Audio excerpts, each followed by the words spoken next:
Placé devant le choix d'un entraîneur entre Amy et le professeur Sienna, Chiron se montra extrêmement embarrassé. Amy tenta de le convaincre de la choisir, insistant sur leur relation. Cependant, après un instant d'hésitation, Chiron refusa subitement les deux et affirma qu'il s'entraînerait seul. Sa décision laissa Amy et Sienna complètement stupéfaites. Amy n'arrivait pas à croire la décision de Chiron, estimant qu'il ratait une grande opportunité.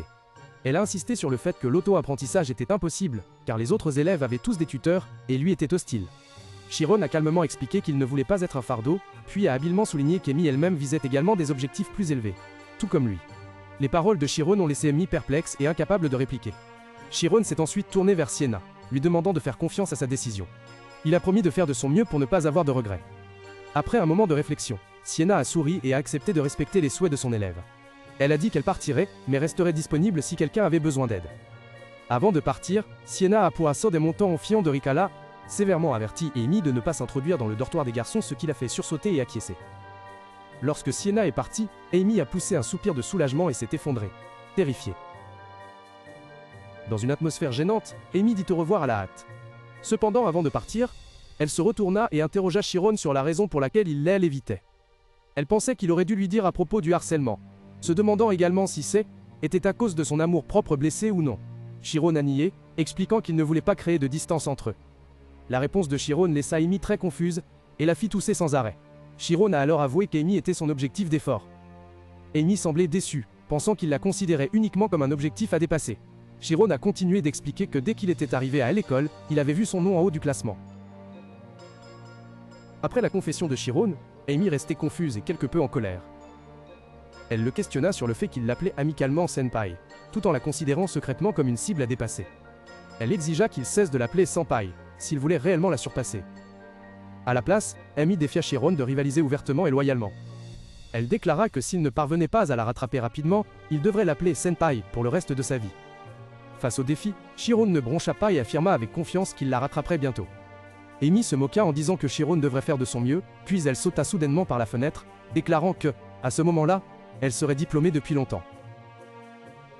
Suivant Amy du regard jusqu'à ce qu'elle disparaisse, Chiron renforça sa détermination à s'entraîner. Il éprouva du regret mais crut que était nécessaire, car les tyrans le surveillaient toujours. Le temps pressait, l'examen de promotion anticipé étant dans un mois seulement. Le compte à rebours commença, et le lendemain, après les cours, il débuta son propre plan. L'ambiance à l'académie devint animée à l'approche de l'examen de promotion. De nombreux élèves discutaient du défi d'apprendre la téléportation instantanée en un mois, inquiets de l'application de la magie dans la pratique. Pendant ce temps, Chiron, serrant une grande pile de livres, commença son ardu chemin d'auto-apprentissage. Il réalisa vite que le problème central, n'était pas la théorie mais l'application. La téléportation exigeait des calculs complexes et instantanés du terrain, une exigence presque impossible. Malgré des moments de découragement, Chiron s'encourageait à ne pas abandonner. Cependant, sa confiance vacilla en pensant aux élèves de la classe 7.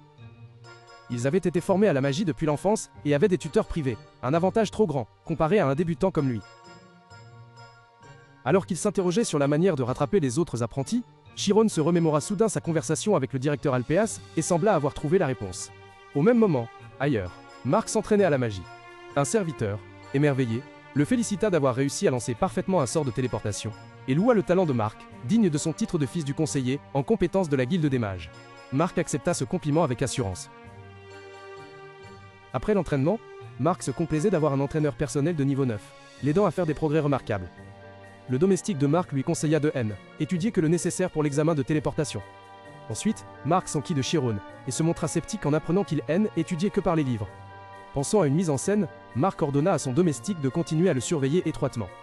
Contrairement aux suppositions de Marc, Chiron étudiait assidûment dans une pièce remplie de livres. Il était efforcé d'apprendre sur la toute connaissance, et de mémoriser toutes les théories essentielles pour l'examen à venir. Dans son terrain d'entraînement privé, Chiron sentait le temps pressé, et n'était pas encore pleinement confiant en ses capacités. Il décida qu'il était temps de tester la magie qu'il avait étudiée. Quand Chiron commença à manipuler énergie, ses yeux s'illuminèrent et il tenta d'appliquer la théorie de la quantification au domaine de âme. Dans un instant de concentration extrême, Chiron réalisa soudain que son propre être était le plus grand obstacle sur le chemin de l'omniscience. Pour dépasser cette limite, il résolut d'éliminer le « moi » qui l'entravait, libérant un flux d'énergie magique immense. Chiron fut ravi de sentir la magie s'activer. Il se prépara à se téléporter mais fit face à un obstacle majeur. Les humains ne peuvent pas calculer la valeur de la lumière. Au même instant, Chiron se rappela l'enseignement du directeur sur la zone d'esprit ultra-lucide. C'est un état où un mage ne calcule pas, mais utilise son esprit pour percevoir son environnement par clairvoyance, pouvant ainsi contrôler les phénomènes. Au lieu d'essayer de calculer, Chiron décida de lâcher prise, et de tout percevoir simultanément. Immédiatement, un immense courant d'énergie enveloppa le corps de Chiron, et il disparut dans un éclair aveuglant.